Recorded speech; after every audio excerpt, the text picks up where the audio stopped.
For decades, millions of Americans have accepted one simple idea as fact. If you receive Social Security in retirement, there's a good chance you'll pay federal income tax on part of those benefits. That rule has been part of the tax code for more than 40 years.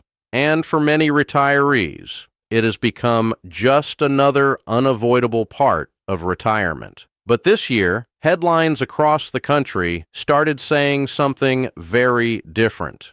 Congress eliminates taxes on Social Security. No more taxes on Social Security benefits. Tax-free retirement is finally here. If you've seen those headlines, you're probably asking the same question millions of other retirees are asking. Is it really true? Has the federal government actually stopped taxing Social Security benefits? Or is there something in the new law that the headlines aren't explaining? The answer matters because it affects how much money you keep every month. And for some retirees, the difference could mean several $1,000s a year. For others, it may not change their taxes at all. Today, we're going to separate the headlines from the law itself. We'll explain exactly what Congress changed. We'll look at who benefits, who doesn't. Why many news reports are technically incomplete, and what you should expect when you prepare your next federal tax return. I'm Michael Bennet. Welcome to Retirement Watch. Our mission is simple. We help seniors understand their benefits, their retirement income, and the federal policies that affect their financial security. Everything you hear in this video is based on official government documents, enacted legislation, and publicly available tax guidance. Whenever projections or professional interpretations are discussed, we'll clearly identify them as such. Let's begin with the question that started all of this. Did Congress actually eliminate federal taxes on Social Security? The short answer is no. But that isn't the whole story, because for millions of retirees, the practical result may feel very close to it. To understand why, we first need to understand how Social Security benefits have been taxed for decades. Many Americans assume that because they paid payroll taxes throughout their working lives, their monthly retirement benefit should never be taxed again. It's a reasonable assumption, but federal law has worked differently since the 1980s. In 1983, Congress approved a major reform package designed to strengthen Social Security's finances. Among many changes, lawmakers introduced federal income taxation on a portion of Social Security benefits for higher income retirees. A decade later, additional legislation expanded those rules. Today, depending on your total income, as much as 85% of your Social Security benefits can become subject to federal income tax. Notice the wording carefully. The law does not tax 85% of your benefits. Instead, it allows up to 85% of those benefits to be included as taxable income when calculating your federal income tax. That distinction is important. Many people misunderstand it. Imagine a retiree receiving $2,000 each month in Social Security benefits. That doesn't automatically mean $1,700 is taxed. It means that depending on total household income, up to 85% of those benefits may be included in the taxable income calculation. The actual tax owed depends on many other factors, including filing status, deductions, and overall income. Now let's look at the income thresholds. For an individual taxpayer, the first threshold begins at $25,000 of provisional income. For married couples filing jointly, it begins at $32,000. Above those levels, part of the Social Security benefit may become taxable. Higher income can result in a larger taxable portion, up to the 85% limit established under federal law. Here's where another important detail often gets overlooked. Those income thresholds were never indexed for inflation. Think about that for a moment. Most parts of the federal tax system adjust over time as incomes and prices rise. These thresholds largely did not. As a result, every year, more retirees become subject to taxation, even if their purchasing power hasn't increased significantly. Economists sometimes call this bracket creep. The law didn't necessarily become stricter. Instead, inflation gradually pushed more people into the existing rules. Now imagine two retirees. The first retired in the early 1990s. The second retired today. Both have modest retirement incomes relative to their own eras. The retiree today is much more likely to have part of their Social Security benefits taxed simply because nominal incomes have increased over time while the thresholds remained essentially unchanged. That historical background explains why taxes on Social Security have become such an important issue in Washington. For years, lawmakers from both political parties introduced proposals to reduce or eliminate those taxes. Some bills never advanced beyond committee. Others generated headlines before quietly disappearing. Presidents from both parties have also expressed support for various forms of tax relief for retirees. But changing the tax treatment of Social Security has always presented a difficult challenge. Why? Because those taxes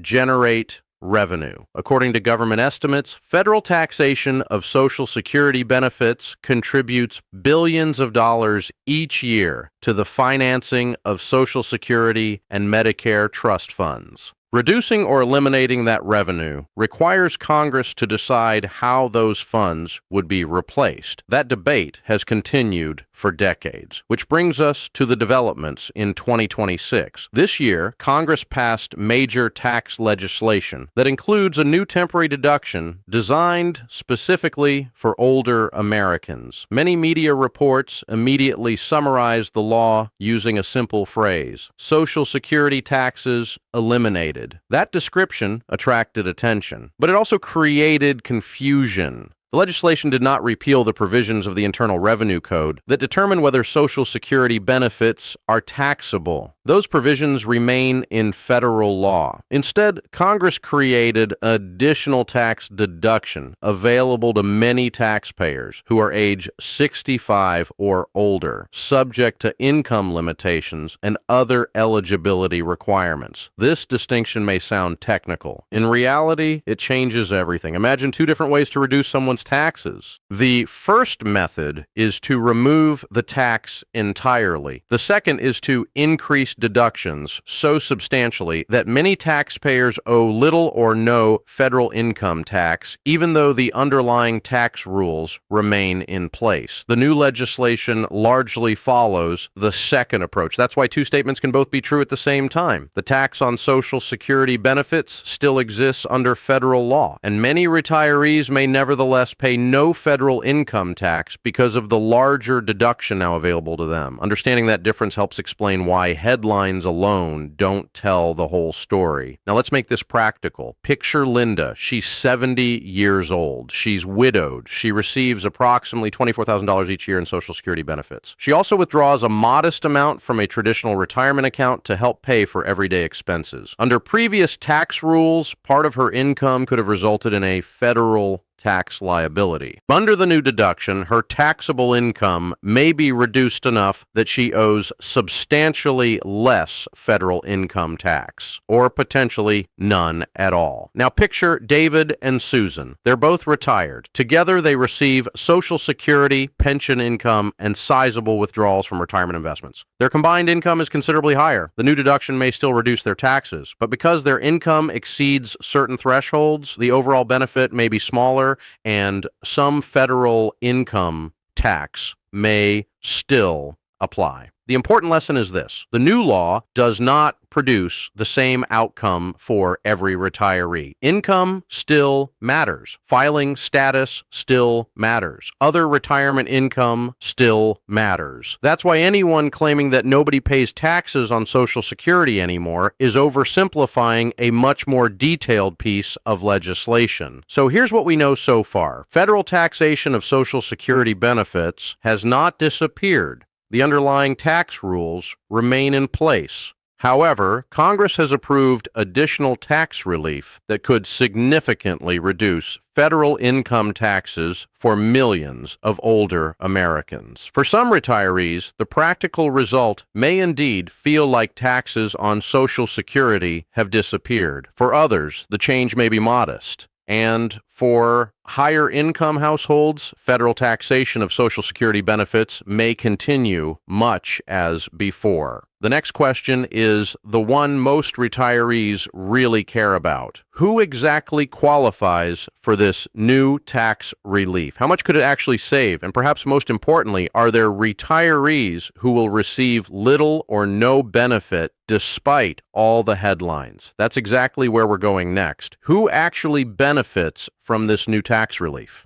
The answer depends on three factors: your age, your filing status, and most importantly, your total taxable income. Let's start with the part that has generated the most attention. The new law creates an additional temporary federal tax deduction for many Americans who are age 65 or older. Its purpose is straightforward: reduce taxable income for eligible seniors. And because federal income taxes are calculated after deductions are applied, many retirees will see their tax bills fall. Some could see them fall dramatically. But here's the important part. The deduction is not unlimited. Congress included income thresholds that gradually reduce the benefit for higher income households. That means two retirees receiving the exact same Social Security benefit may experience very different tax outcomes depending on their other sources of income. Let's look at an example. Imagine Robert. He's 68 years old. His retirement income comes primarily from Social Security. He receives about $27,000 a year in benefits. He also earns a few $1,000s from part-time consulting and withdraws a modest amount from his retirement savings. Under the previous rules, Robert might have owed a relatively small amount of federal income tax. With the new senior deduction, much or all of that liability could disappear. Now compare Robert with Patricia. She's 71. She also receives Social Security, but she owns several investment accounts, receives rental income, and takes substantial annual distributions from a traditional IRA. Her household income is significantly higher. Even though Patricia qualifies by age, the income phase-out reduces the value of the deduction. She may still receive meaningful tax relief, but she is unlikely to eliminate her federal tax bill entirely. This is one of the biggest misunderstandings surrounding the new law.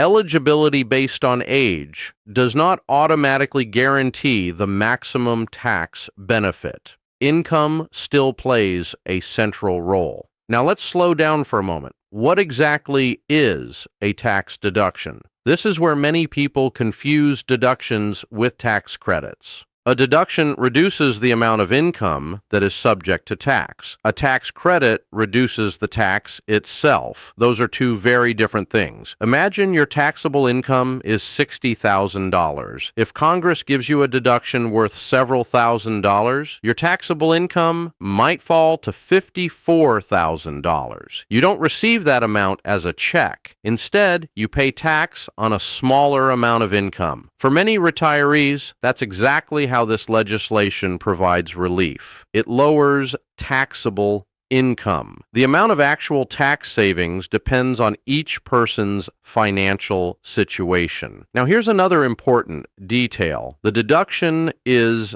temporary, unlike some permanent provisions of the Internal Revenue Code. This measure is scheduled to remain in effect only for a limited number of years, unless Congress extends it. That means today's tax planning may look very different just a few years from now. If Congress allows the provision to expire, many retirees could once again face higher federal tax bills under the previous rules. That's why financial planners continue to emphasize long-term retirement planning rather than assuming today's tax environment will remain unchanged indefinitely. Let's put this into perspective. For decades, many retirees have asked lawmakers to eliminate taxes on Social Security. Congress responded with a different solution. Instead of rewriting the rules governing Social Security taxation itself, lawmakers reduced taxable income for many older Americans through the broader tax system. From a retiree's perspective, the practical result may be very similar. From a legal perspective, the mechanism is completely different. That distinction matters because future Congresses can modify deductions much more easily than they can redesign the entire Social Security tax framework. Now let's address another question many viewers are probably asking. If this deduction is available, does that mean everyone should delay filing their taxes until they understand the new rules? The answer is no. The Internal Revenue Service will publish guidance explaining how the deduction applies, including updated forms and instructions for eligible taxpayers. Most taxpayers using professional preparers or reputable tax software will likely see those updates incorporated automatically during the filing season. However, retirees who prepare their own returns should pay close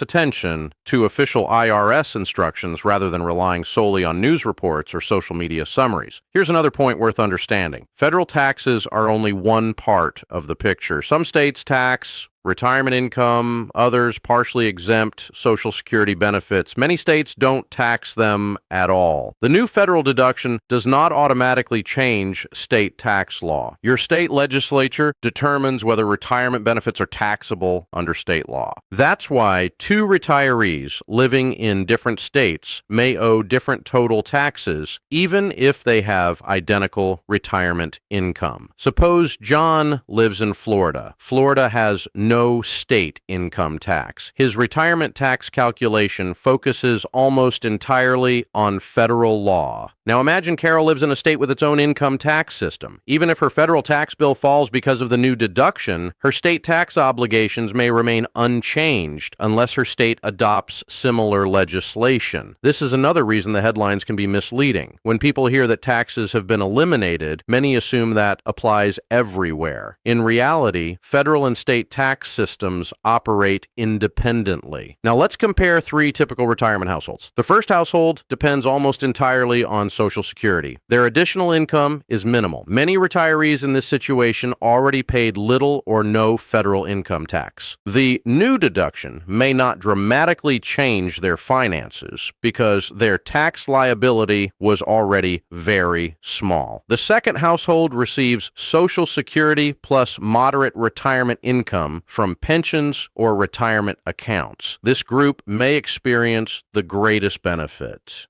Their taxable income is high enough that they previously owed federal income tax, but not so high that the new deduction is phased out significantly. For many middle-income retirees, this could produce the largest percentage reduction in taxes. The third household has substantial retirement income from investments, pensions, business ownership, or required minimum distributions. These retirees may still benefit. However, income limitations reduce the overall value of the deduction. Federal taxation of Social Security benefits may continue to apply much as before. Notice something important. The biggest beneficiaries are not necessarily the lowest income retirees, nor are they the highest income retirees. The largest savings often occur among middle-income households that previously paid moderate federal income taxes. That's why broad statements rarely capture the full picture. Now let's consider the broader policy debate. Supporters argue that many retirees have spent decades paying payroll taxes while working. They believe additional federal taxation during retirement places unnecessary pressure on fixed incomes. They also point out that inflation has increased living costs dramatically over recent years, making tax relief especially valuable for older Americans. Critics raise a different concern. They note that reducing federal tax revenue can increase long-term budget pressures unless Congress identifies alternative sources of funding or reduces spending elsewhere. Some policy analysts also argue that directing relief toward higher income retirees may not be the most efficient way to support those facing the greatest financial hardship. These competing perspectives have shaped congressional debates for years. Regardless of political opinion, one fact remains clear. The legislation now exists. The practical question for retirees is no longer whether the debate should have happened. It's how the new rules apply to their own financial situation. So here's what we've established. Congress did not repeal the federal taxation of Social Security benefits. Instead, lawmakers created a temporary tax deduction that reduces taxable income for many Americans age 65 and older. Whether that translates into little, moderate, or substantial tax savings depends largely on total household income and filing status. For millions of retirees, the savings could be meaningful. For others, the impact may be limited. And for some higher income households, federal taxes on Social Security will continue much as before. But there's another important question we haven't answered yet. How much money could eligible retirees actually save? What are the most likely scenarios over the next several years? And what practical steps should you take before filing your next federal tax return? Let's answer those questions next. Let's answer the question that matters most. How much could this new law actually save you? The honest answer is that there's no single number. Your potential savings depend on your income, your filing status, the deductions you already claim, and whether your taxable income falls within the range where the new senior deduction provides the greatest benefit. That's why you'll hear different estimates from different financial experts. They're often talking about different types of retirees. Let's walk through 3 realistic scenarios. The first is the most common. Imagine Susan. She's 69 years old and retired. She receives about $28,000 a year in Social Security benefits and another $18,000 from a traditional IRA. She has no pension and very little investment income. Under the previous tax rules, part of her Social Security benefits became taxable, and she owed a modest amount of federal income tax each year. Under the new deduction, her taxable income falls enough that most, or potentially all, of that federal tax liability disappears. She doesn't receive a larger Social Security check. She doesn't receive a special government payment. She simply keeps more of the income she already receives because her federal tax bill is lower. Now consider a second example. James and Linda are both retired. Together, they receive Social Security benefits, a pension from James's former employer, and investment income from retirement savings. Their household income is comfortably above the national average for retirees. They still qualify for part of the new deduction, but because of the income phase-out, their tax savings are smaller than Susan's. Their federal tax bill declines. It simply doesn't disappear. Finally, consider Michael. He's still working part-time while collecting Social Security. His employment income, retirement withdrawals, and investment earnings place him well above the income thresholds established by the legislation. He may receive little or no benefit from the new deduction. His Social Security benefits remain subject to the existing tax rules because his overall taxable income remains relatively high. These 3 examples illustrate why broad headlines can be misleading.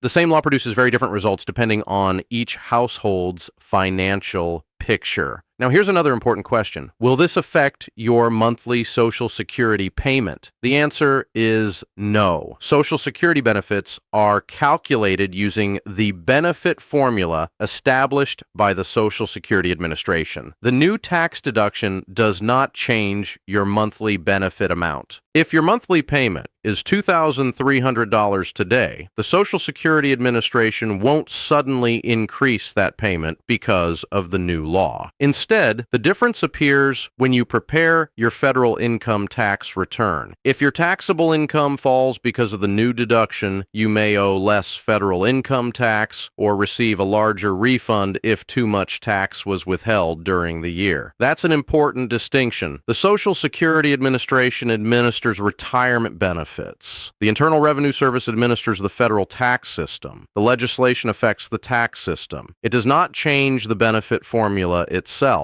Let's compare this to something familiar. Imagine receiving a pay raise at work. Your salary increases, but your take-home pay depends on taxes, insurance premiums, and retirement contributions. Retirement works in a similar way. Your Social Security benefit is one number. The amount you ultimately keep after taxes is another. The new deduction affects the second number, not the first. Now, let's look ahead. Will these tax changes last forever? Not necessarily. The deduction was enacted as a temporary provision. Unless Congress acts again, it is scheduled to expire after the period specified in the legislation. Future Congresses could extend it, modify it, replace it, or allow it to expire. History reminds us that tax laws change frequently. That's why retirees should avoid making long-term financial decisions based solely on temporary tax provisions. Instead, it's wise to review your retirement income strategy every year, especially when Congress enacts major tax legislation. Now, let's slow down for a moment and summarize what we've learned.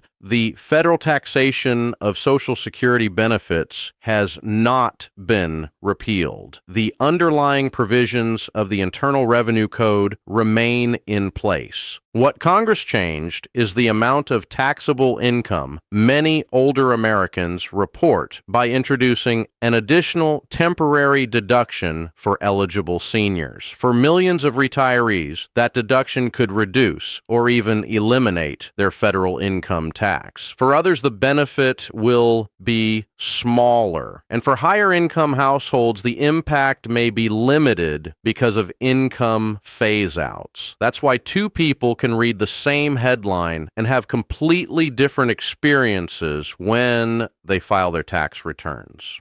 So, what should you do now? First, don't rely on headlines alone. If someone tells you that Social Security is now completely tax-free, ask one simple question. According to which law?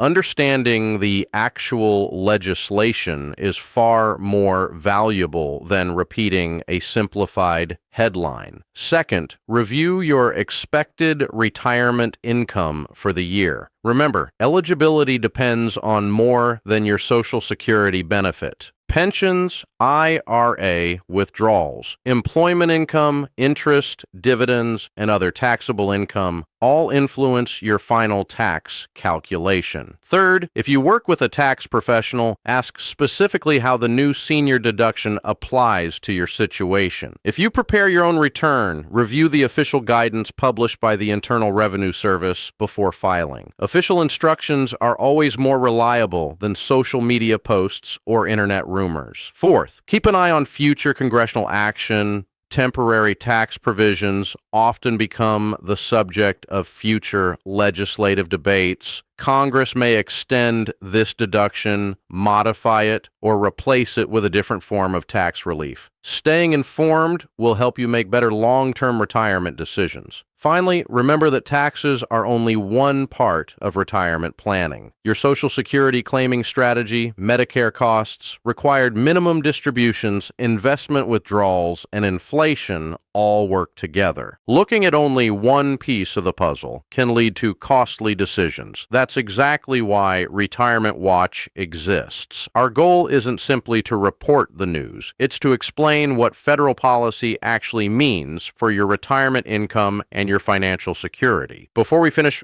let's return to the question we asked at the beginning. Did Congress eliminate taxes on Social Security? The accurate answer is this: no. Congress did not repeal the federal tax rules governing Social Security benefits, but Congress did create a new temporary deduction that may significantly reduce or even eliminate federal income taxes for many eligible seniors. Those two statements are both true, and understanding the difference is the key to understanding the law itself. Over the coming months, we'll continue following any additional guidance issued by the Internal Revenue Service, along with future congressional discussions that could affect retirees. If new regulations, clarifications, or legislative changes emerge, we'll explain what they mean in plain English and show how they could affect your retirement. If you found today's explanation helpful, consider sharing this video with a friend or family member